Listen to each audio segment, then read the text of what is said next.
दोस्तों main exam बस साल में एक बार होते हैं और पढ़नी वही 5 से 6 किताबें होती है।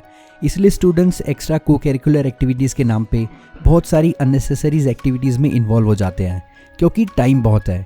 और जब एग्ज़ाम सर पे आने लगते हैं और प्रेशर बढ़ जाता है, जब तक कि पीक पॉइंट पे ना पहुंच जाए, कि जब तक अंदर से आवाज़ ना आ जाए कि भाई अब तो पढ़ ले वरना बहुत लेट हो जाएगा और फेल होने के चांसेस बढ़ जाएंगे, तब जाकर हम सीरियसली और फोकस के साथ पढ़ाई करते हैं।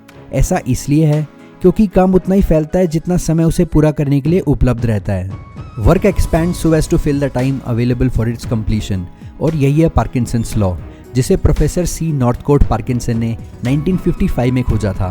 पार्किंसन ने देखा कि ब्रिटेन में ब्यूरोक्रेट्स को एक काम करने के लिए कितना टाइम दिया जाता था।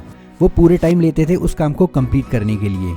अगर 6 महीने दिए जाए तो 6 महीने लगते थे, और अगर 1 महीना दिया जाए तो काम 1 महीने में ही खत्म हो जाता था। पार्किंसंस लॉ हर जगह अप्लाई होता है, ब्यूरोक्रेट से लेकर science, economics, business, even everyday life में भी इसका यूज होता है। अब पार्किंसंस लॉ की बात करें तो ये प्रोक्रेस्टिनेशन नहीं है और ना ही लेजीनेस है। ये बस अननेसेसरी काम है जिसे हम बाई चॉइस करते रहते हैं क्योंकि अपने पास टाइम बहुत है। सो पार्किंसंस लॉ अब तक आपका लॉस कराते आया है, आपका सबसे बड़ा दुश्मन है ये। इसी की वजह से आप अपने सबसे इंपॉर्टेंट काम को टाइम पे कंप्लीट नहीं कर पाते हो या आखिरी मिनट में किसी तरह जल्दी जल्दी निपटाते हो। लेकिन अच्छी बात यह है कि पार्किंसंस लॉ आपका सबसे अच्छा दोस्त भी बन सकता है। जहां दूसरे स्टूडेंट्स को पूरा 1 साल लगता है सिलेबस कंप्लीट करने में, उसी सिलेबस को तुम 3 से 4 महीने में कंप्लीट कर सकते हो। सो अब मैं तुमको 3 स्टेप्स बताऊंगा जिसे फॉलो करके तुम पार्किंसंस लॉ को अपने फ़ायदे के लिए यूज़ करना सीख जाओगे और अपने सारे काम को समय से पहले कंप्लीट कर लोगे। Step number 1, set a fake deadline. हम सब अपने काम को आखिरी टाइम पे करते हैं और इसका मेन कारण है कि हम सबको ज़रूरत से ज़्यादा टाइम मिला होता है और हम सोचते हैं कि अभी तो बहुत टाइम है, इसलिए खुद को फिजूल के काम में बिजी रखते हैं। एग्जाम्पल, अगर स्कूल या ऑफिस से एक लेटर या एक ऐसे लिखने को मिलता है और उसे दूसरे दिन सबमिट करना होता है, तो हम उस लेटर को लिखने में पूरा दिन लगा देते हैं। सबसे पहले एक अच्छा सा पेज चुनते हैं, फिर अपना फेवरेट पेन, उसके बाद लिखना स्टार्ट करते हैं। और जैसे एक लाइन कंप्लीट होती है कि ध्यान कॉफ़ी की तरफ चला जाता है। फिर कॉफ़ी पीते पीते कुछ आइडियाज़ नोट ही करते हैं कि व्हाट्सएप पे मैसेज आ जाता है। Then chatting, video streaming and so on. इस तरह रात के 9 से 10 बज जाते हैं और प्रेशर बहुत बढ़ जाता है कि लेटर लिखना है, और फटाक से कोई भी पेज निकालते हैं और किसी भी पेन से लिखना स्टार्ट कर देते हैं और 10 मिनट में कंप्लीट। और लेटर काफ़ी अच्छा होता है। दूसरे दिन आपके टीचर या बॉस उसे काफ़ी पसंद भी करते हैं। सो अगर लेटर को लिखने में 10 मिनट ही लगना था तो सुबह से क्यों नहीं लिखा? पूरा दिन अननेसेसरी चीज़ों में ध्यान लगाया और जब प्रेशर बहुत बढ़ गया तब रात में लिखा। और ऐसा हम लोग हर काम के साथ करते हैं। लेकिन क्यों? सोचो, क्योंकि हमारा दिमाग अच्छी तरह से जानता है कि अपने पास टाइम बहुत है ना, इसलिए। और अगर इस प्रॉब्लम से बचना है और पार्किंसंस लॉ को अपने फ़ायदे के लिए यूज़ करना है तो हमेशा अपनी एक फेक डेडलाइन सेट करनी चाहिए। जैसे लेटर लिखने के लिए डेडलाइन सेट किया जा सकता था, लेट्स से मॉर्निंग 9 को स्टार्ट करना है और 9:30 में फिनिश।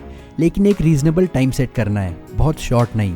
लाइक आप 1 साल का सिलेबस 3 महीने में कर सकते हो, बट अगर 1 या 2 वीक में कंप्लीट करने की कोशिश करोगे जैसे एग्ज़ाम से पहले करते हो तो स्ट्रेस हो जाएगा और अच्छे से कंप्लीट भी नहीं होगा। लेकिन ऐसा शॉर्ट और crazy deadline Elon Musk set करते हैं। वो किसी भी काम को करने के लिए खुद को आधा ही टाइम देते हैं और यही वजह है कि वो एक साथ बहुत सारी सक्सेसफुल कंपनीज खड़ी करने में कामयाब हुए। इलॉन मस्क कहते हैं कि अगर आप खुद को 30 दिन दोगे अपना घर साफ करने के लिए तो 30 दिन लगेंगे, और अगर 3 घंटे दोगे तो 3 घंटे ही लगेंगे। और ऐसा आपके गोल्स, एम्बिशंस और प्लान्स में भी अप्लाई होता है। Step 2, chunk the task. कई बार कुछ ऐसे टास्क होते हैं जिसे कंप्लीट करने में कितना टाइम लगेगा प्रिडिक्ट नहीं किया जा सकता। वैसे टास्क को छोटे छोटे चंक्स में बांट देना चाहिए और उन चंक्स के लिए डेडलाइन सेट करनी चाहिए जो कंपैरेबली ईजी होता है। एग्जाम्पल, अगर आप कोई सॉफ्टवेयर डिज़ाइन कर रहे हैं या कोई बुक लिख रहे हैं या किसी कॉम्पिटिटिव एग्जाम्स की तैयारी कर रहे हैं तो ऐसे टास्क का डेडलाइन सेट करना बहुत मुश्किल होता है क्योंकि एग्जैक्ट कितना टाइम लगेगा तय नहीं किया जा सकता। तो आपको ऐसे टास्क को कई चंक्स में बांट देना चाहिए और उन चंक्स के लिए टाइम सेट करना चाहिए जो काफ़ी ईजी होता है। जैसे बुक राइटिंग के केस में आपकी डेडलाइन डेली 5 पेजेस लिखना हो सकता है। कंप्लीट सॉफ्टवेयर डिज़ाइनिंग को चंक्स में बांट सकते हैं और इन चंक्स के लिए डेडलाइन सेट कर सकते हैं जो ईजी है। इसी तरह एग्जाम्स के केस में सब्जेक्ट वाइज टॉपिक सेलेक्ट करके पर टॉपिक रीजनेबल टाइम सेट कर सकते हैं और टॉपिक बाय टॉपिक कंप्लीट कर सकते हैं, जिससे पूरा सिलेबस टाइम से पहले कंप्लीट हो जाएगा। स्टेप नंबर 3, चलो मान लिया कि आपने एक फेक डेडलाइन सेट कर ली, लेकिन आपको एक टास्क कंप्लीट करने के लिए पूरा दिन मिला है, सुबह से रात तक, और आपने एक fake but reasonable deadline set की है कि आप टास्क को दोपहर 2 बजे तक अच्छी तरह से कंप्लीट कर सकते हो। बट इसकी क्या गारंटी है कि आप अपनी फेक डेडलाइन से पहले उस टास्क को कंप्लीट कर लोगे, जबकि आपका दिमाग अच्छी तरह से जानता है कि अपने पास टाइम बहुत है, पूरा एक दिन मिला है, तो क्यों 2 बजे तक टास्क को कंप्लीट करें। इस प्रॉब्लम को सॉल्व करने के लिए हमें डेडलाइन को चैलेंज की तरह लेना चाहिए, और जिस तरह से चैलेंज हारने पे लॉस होता है, सेम उसी तरह डेडलाइन से पहले टास्क कंप्लीट ना होने पर बड़ा लॉस होना चाहिए, इतना बड़ा कि डर लगे, क्योंकि डर की वजह से ही स्टूडेंट्स एग्जाम्स के 2 दिन पहले कंसंट्रेशन के साथ पढ़ते हैं। इसी तरह बॉस के डर से या जॉब के निकाल दिए जाने के डर से मंथ एंड में एम्प्लॉयज़ बहुत मेहनत करते हैं। ये डर ही है जो लोगों से आखिरी टाइम पे काम करवाता है। इस डर को साइकोलॉजी में लॉस एवर्जन कहा जाता है। इसका मतलब होता है fear of loss. Fear of loss जितना पावरफुल होता है, लोग उतना ही एक्टिवली वर्क करते हैं। इसका बेस्ट एग्जाम्पल है नीर अयाल।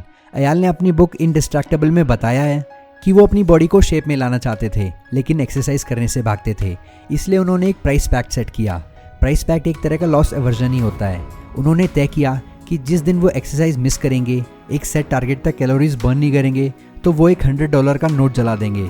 3 साल बीत गए, एक भी नोट नहीं जला, उनकी बॉडी शेप में आ गई, प्लस उन्होंने 12 पाउंड्स मसल गेन भी की। सो अगर आपको पार्किंसंस लॉ को अपना फ्रेंड बनाना है, तो अपनी फेक डेडलाइन को चैलेंज की तरह लो और साथ में एक प्राइस पैक भी सेट करो, मतलब कि कुछ दाव पे लगाओ। फिर आपके ऊपर फियर ऑफ लॉस काम करेगा और आप मुश्किल से मुश्किल काम को भी डेडलाइन से पहले कंप्लीट कर लोगे। अदरवाइज पार्किंसंस लॉ आपका दुश्मन है ही, जो आपका टाइम अच्छी तरह से बर्बाद करता है, क्योंकि आपके पास टाइम बहुत है, बट फैक्ट ये है मेरे दोस्त की टाइम बहुत कम है। देखते ही देखते समय बीत जाता है और पता ही नहीं चलता। कुछ समय पहले तुम स्कूल में थे, आज कॉलेज में हो, और पता ही नहीं चलेगा कि कब तुम्हारे बच्चे स्कूल में जाने लगेंगे। अगर आप इस बात से अग्री करते हो तो कमेंट सेक्शन में अभी लिखो टाइम बहुत कम है। और अगर आपको ये वीडियो पसंद आया हो या इससे आपको कोई वैल्यू मिली हो तो लाइक ज़रूर कर देना, चैनल को सब्सक्राइब कर लेना। आपका वैल्यूबल टाइम देने के लिए थैंक यू। नेक्स्ट वीडियो तक के लिए good bye and take care.